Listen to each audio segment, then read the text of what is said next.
샬롬, 안녕하세요. 제이슨 목사입니다. 오늘 하나님의 말씀은 누가복음 19장 1절에서 10절까지입니다. 제가 읽어드리겠습니다. 예수께서 여리고로 들어가 지나가시더라. 삭개오라 이름하는 자가 있으니 세리장이요 또한 부자라. 그가 예수께서 어떠한 사람인가 하여 보고자 하되 키가 작고 사람이 많아 할 수 없어 앞으로 달려가서 보기 위하여 돌 무화과 나무에 올라가니 이는 예수께서 그리로 지나가시게 되밀어라. 예수께서 그곳에 이르사 쳐다보시고 이르시되 삭개오야 속히 내려오라. 내가 오늘 내 집에 유하여야 하겠다 하시니 급히 내려와 즐거워하며 영접하거늘 무사람이 보고 수군거려 이르되 저가 죄인의 집에 유하러 들어갔도다 하더라. 삭개오가 서서 주께 여짜오되 주여 보시옵소서. 내 소유의 절반을 가난한 자들에게 주겠사오며 만일 누구의 것을 속여 빼앗은 일이 있으면 내 갑절이나 갚겠나이다. 예수께서 이르시되 오늘 구원이 이 집에 이르렀으니 이 사람도 아브라함의 자손이미로다. 인자가 온 것은 잃어버린 자를 찾아 구원하려 함이니라. 아멘. 하나님의 말씀입니다. 여러분의 인생의 진정한 목적과 그 사명들을 알고 계십니까? 우리가 인생을 살면서 반드시 찾아야 하는 것이 바로 인생의 목적과 사명입니다. 목적이라는 단어의 국어 사전적 의미는 실현하고자 하는 일이나 나아가고자 하는 그 방향이라고 정의하고 있습니다. 그러므로 인생의 목적은 내가 살아가는 이유와 방향을 제시해 주는 것입니다. 그리고 사명이라는 단어의 국어 사전적 의미는 맡겨진 임무라고 정의하고 있습니다. 내가 지향하고 있는 그 목적을 이루기 위해 마땅히 해야 하는 일들을 말하는 것입니다. 예를 들어서 만약 내가 아픈 사람들을 치유해 주는 의사가 되고자 하는 꿈이 있다면 여기서 의사라는 그 타이틀, 타겟은 목표입니다. 그리고 아픈 사람을 치료해주고 싶다라는 그것이 바로 목적입니다.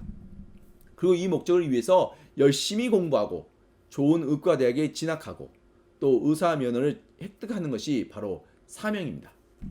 내 인생의 목적이 무엇인지를 분명히 알아야 내가 가야 할 방향과 내가 무엇을 위해 살고 있는지 그 이유를 우리가 알 수 있습니다. 그리고 내가 이 목적을 이루기 위해서 해야 할 사명들이, 일들이 무엇인지를 우리가 찾을 수 있습니다. 이것들은 마치 인생의 여행길에서 원 여행길을 나설 때 반드시 필요한 나침판과 지도와도 같습니다. 인생의 목적과 사명이 없으면 마치 눈을 감고 머나먼 여행길을 떠나는 것과 같습니다. 눈을 감고 길을 나서면 얼마 가지 못해 사고가 날 것입니다. 그러므로 인생의 목적과 방향은 너무나 중요합니다. 우리가 반드시 찾아야 하는 것입니다. 그럼 인생의 목적과 사명을 우리가 어디서 찾을 수 있을까요? 많은 사람들이 나름 스스로 인생의 목적과 목표를 세우고 살아갑니다. 그런데 문제는 인생의 한치 앞을 알 수 없는 불완전한 인간은 스스로 자신이 진정 가야 할 길을 알지 못하기 때문에 자신이 만든 목적과 목표 속에서 좌절과 실망감을 경험할 수밖에 없습니다. 요한복음 14장 6절에서 예수님께서 내가 곧 길이요 진리요 생명이니 나로 맘지 않고서는 아버지께 올 자가 아무도 없느니라 라고 하신 그 말씀처럼 바로 예수 그리스도가 길이십니다. 예수 그리스도가 우리가 가야 할 길이며 방향입니다. 그리고 참 좋으신 예수님께서는 이 길을 홀로 가도록 내버려 두지 아니하시고 우리의 선한 목자가 되어 주셔서 우리의 모든 걸음걸음을 가장 선하고 의로운 길로 인도해 주실 뿐만 아니라 언제나 우리와 함께 동행하여 주십니다. 그리고 예수님이 누구이십니까? 우주 만물을 지으시고 우리 인생을 설계하신 창조주 하나님이십니다. 오직 하나님 한 분만이 우리가 어디에서 와서 어디로 가는지를 분명하게 알고 계십니다. 그래서 우리에게 언제나 예수 그리스도가 절대적으로 필요한 것입니다. 예수님과 함께하면 아무것도 우리가 두려워할 필요가 없습니다. 우리가 인생길을 나설 때 필요한 단 한 가지는 바로 예수 그리스도이십니다. 우리가 좋아하는 시편 23편 4절 말씀처럼 내가 사망의 음침한 골짜기를 다닐지라도 해를 두려워하지 아니하는 것은 주께서 나와 함께 하심이라. 주의 지팡이와 막대기가 나를 안위하시나이다. 이 말씀처럼 예수 그리스도께서 우리의 선한 목자가 되어서 함께 하신다면 우리가 두려워할 것이 없습니다. 그러므로 우리 인생의 참된 목적과 사명을 찾기 위해서 제일 먼저는 우리가 우리의 선한 목자 대신 우리 인생의 참 주인 되신 예수님의 목적과 사명을 이해할 필요가 있습니다. 그럼 예수님께서 이 땅에 오신 목적과 사명은 무엇일까요? 오늘 하나님의 말씀을 통해 이 답을 함께 찾아보며 은혜를 나누고자 합니다. 오늘 본문의 내용은 예수님과 삭개오의 만남입니다. 지금 예수님께서 예루살렘으로 가시기 전에 여리고를 지나가고 있습니다. 우리가 이런 그 상황을 이해할 필요가 있는 이유는 바로 지금 이 만남이 얼마나 중요한 만남인가를 우리가 이해하는 데 도움이 되기 때문입니다. 지금 예수님께서는 십자가에서 죽으시기 위해 예루살렘을 향하면서 여리고를 지나가고 있는 것입니다. 이 말씀은 바로 이 삭개오에게는 일생일대의 기회라는 것입니다. 그에게는 다시 찾아오지 않는 한 번의 기회였다는 것입니다. 그리고 이 여리고에는 삭개오라는 사람이 살고 있었습니다. 그럼 삭개오가 누구일까요? 삭개오는 이 동네에서 꽤나 유명한 사람이었습니다. 그런데 불행하게도 좋은 사람으로 유명한 것이 아니라 아주 나쁜 사람으로, 죄인으로 유명한 사람이었습니다. 삭개오는 침략자 로마 제국을 위해서 자기 민족인 이스라엘 백성들에게 세금을 징수하는 그런 세리들의 두목이었습니다. 그리고 성경은 그가 부자라는 것을 기록하고 있습니다. 이 말씀은 그가 자기 민족을 배신하고 로마 제국을 위해 일하면서 이스라엘 백성들로부터 필요 이상의 세금을 징수하여 스스로 이익을 챙기던 사람이었음을 보여주고 있습니다. 그러니 당연히 이스라엘 백성들은 이런 세리들을 도둑질하는 죄인들로 간주하고 이들을 싫어할 수밖에 없습니다. 이런 상황이다 보니 지금 삭개오가 예수님을 보고자 하여 길 앞쪽으로 나아가고자 하여도 동네 사람들은 그를 달가워하지 않았기 때문에 그에게 자리를 양보해 주지 않았습니다. 더군다나 삭개오는 키가 작아서 사람들이 길을 내어주지 않으면 예수님의 얼굴조차 볼 수가 없었습니다. 이쯤 하면 웬만한 사람 같았으면 자존심도 상하고 의기소침해서 포기할 만도 한데 삭개오는 어찌된 일인지 여기서 물러서거나 포기하지 않고 예수님을 보기 위해 더 적극적으로 나무 위로 올라갔습니다. 이런 모습을 통해 우리는 삭개오가 예수님이 누구이신지를 소문을 통해 어렴풋이 알고 있었다는 것을 알 수 있습니다. 이처럼 예수님은 당시에 아주 유명 인사였습니다. 이런 예수님을 먼 발치에서나마 보고 싶다라는 그런 뜨거운 열망이 그 삭개오에게 있었습니다. 이런 삭개오의 마음을 잘 아시는 예수님께서 길을 가시다가 삭개오를 보고 삭개오의 이름을 부르셨습니다. 동네 사람들은 아무도 좋아하지 않고 아무도 알아주지 않는 이 삭개오를 예수님께서 이름을 알고 불러주셨습니다. 자신의 이름을 알고 불러주시는 것만으로도 너무나 놀라운 감동과 영광이었는데 여기서 멈추지 않고 예수님은 그에게 오늘 그의 집에서 머물겠다고 말씀하신 것이었습니다. 삭개오는 너무나 놀랐고 너무나 기뻐서 급히 나무에서 내려와 즐거워하며 예수님과 그의 제자들을 집으로 영접하였습니다. 거룩하신 예수님이 자신 같은 더러운 죄인의 이름을 불러주시고 선택해 주셨다는 게 너무나 놀랍고 감사할 뿐이었습니다. 삭개오가 이처럼 기뻐할 때 주변 사람들의 시선은 그리 좋지 않았습니다. 민족의 구원자로 오신 예수님께서 자신들이 그토록 싫어하는 민족의 반역자요, 민족의 피를 빨아먹는 죄인의 집에 들어가 함께 식사하며 거하신다는 것이 몹시 못마땅했기 때문입니다.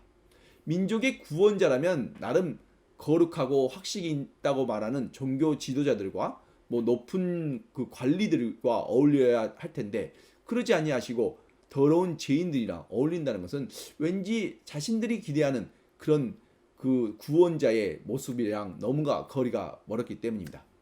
이런 예수님의 행동에 납득할 수 없었던 그들의 마음속에는 불만과 불평이 가득했습니다. 오늘 예수님과 삭개오의 만남을 통해 우리가 중요한 두 가지의 의미를 발견할 수 있습니다. 이 두 가지의 의미가 메시지가 무엇인지 우리가 함께 살펴보겠습니다. 먼저는 삭개오의 변화입니다. 삭개오는 온 동네 사람들이 알아주는 부자였습니다. 그러나 같은 민족 사람들의 돈을 갈취해서 부를 축적한 그는 동네 사람부터 미움과 시기 질투의 대상이었습니다.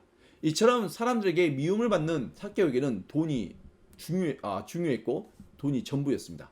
돈만이 그를 지켜주는 산성과도 같았을 것입니다. 사람들이 자신을 미워해도 자신의 돈 앞에서는 자신을 무시할 수 없을 거라고 생각했기 때문입니다.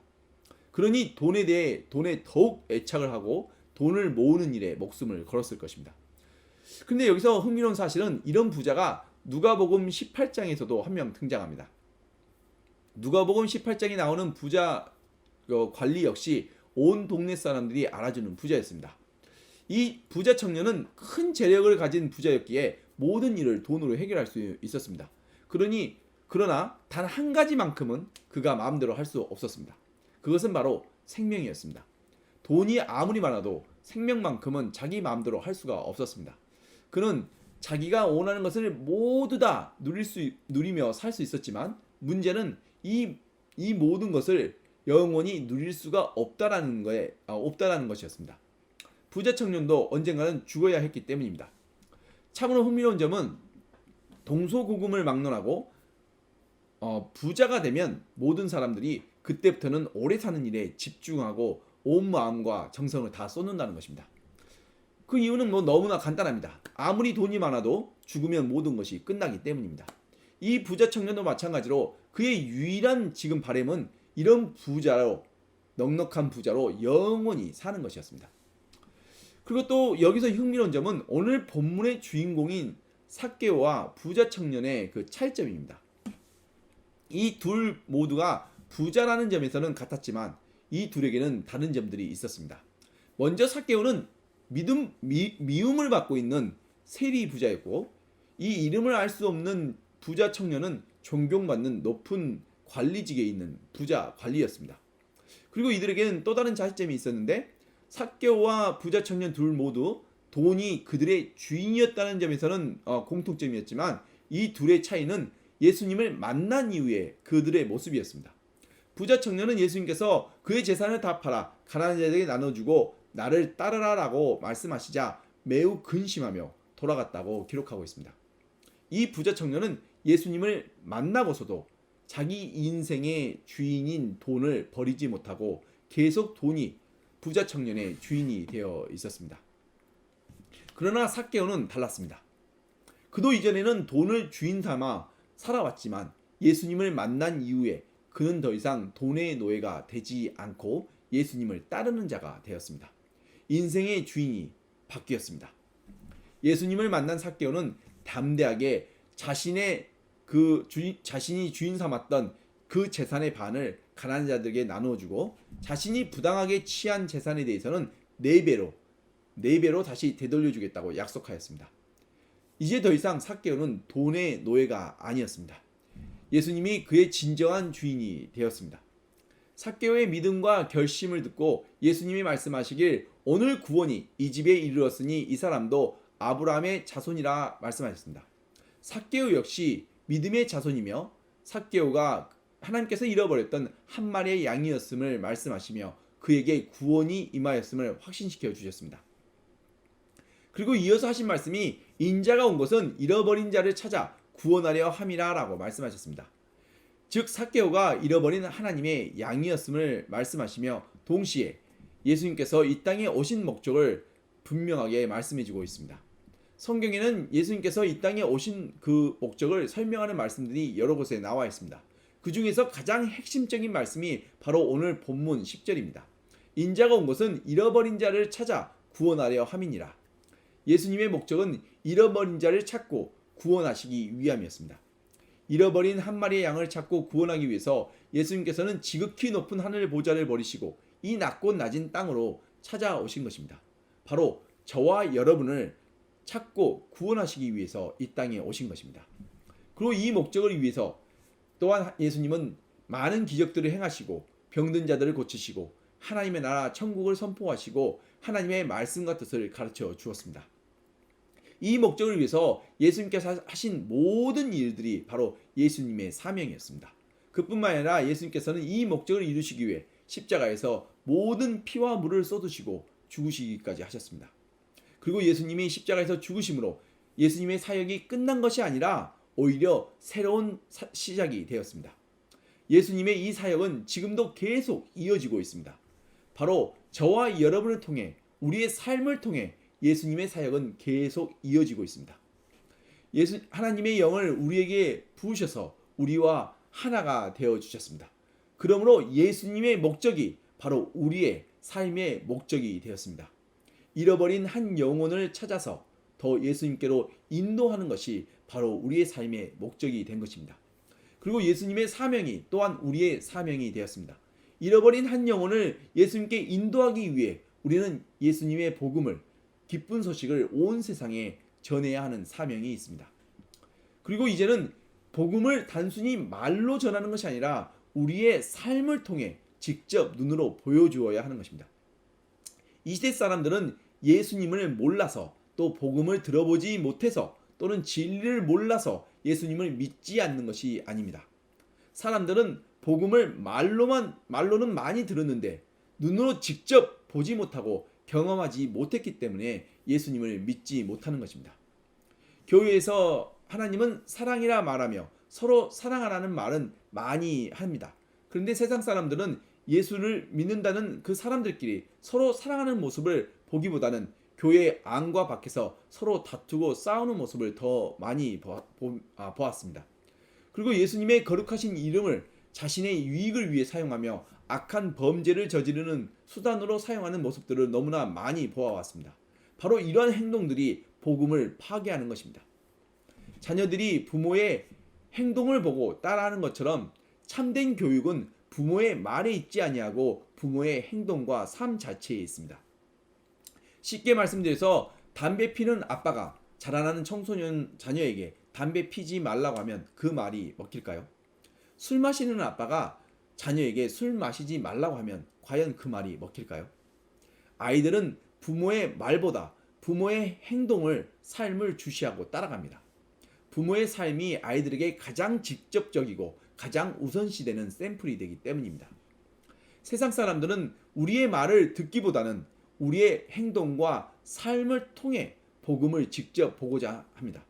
우리가 서로 사랑할 때, 한 발 더 나아가 온수마저 우리가 사랑할 때, 온수를 위해서 기도하고 축복해 줄 때, 그리고 악을 선으로 갚을 때 사람들은 복음을 직접 눈으로 보게 되는 것입니다. 이럴 때 복음의 능력이 나타나는 것입니다. 서로 사랑해야 합니다. 이것이 우리의 목적이며 우리의 사명이기 때문입니다. 우리가 예수 그리스도를 믿어 영원한 생명과 천국 소망이 이미 주어졌음에도 불구하고 하나님께서 우리를 이 땅에 계속 살아있도록 생명을 유지시켜 주시는 이유는 바로 우리에게 이 땅에서 살아야 하는 목적과 사명이 있기 때문입니다.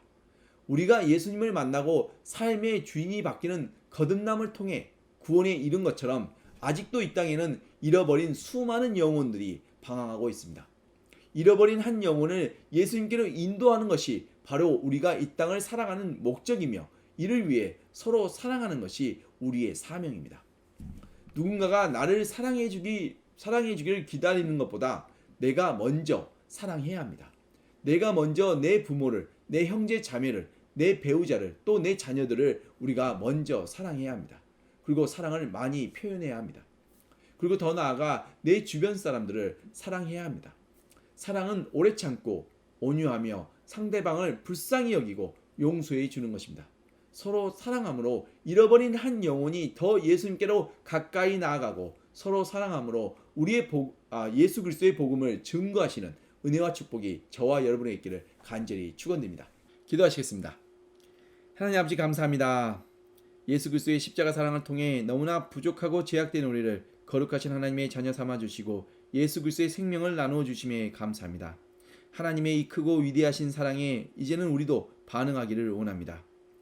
우리가 지금까지 주인 삶았던 세상적인 돈과 야망과 욕망을 내려놓고 예수 그리스도가 진정 우리의 삶의 주인 되시고 예수 그리스도의 말씀과 뜻에 순종하여 따라갈 수 있기를 간절히 원합니다.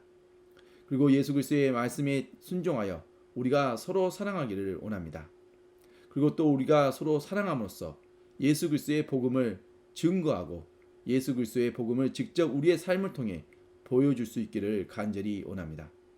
우리에게 이 사명과 이 목적을 이룰 수 있도록 하나님께서 우리에게 힘과 능력과 또 우리의 믿음과 사랑을 더하여 주시옵소서. 그리하여 우리에게 많은 선한 열매들이 맺히게 하여 주시옵소서. 그 이 모든 것을 이루시는 이는 내가 아닌 우리 안에 살아계신 예수 그리스도를 믿고 의지하며 영원한 생명과 소망 되신 우리 주 예수 그리스도의 이름으로 간절히 기도하였습니다. 아멘.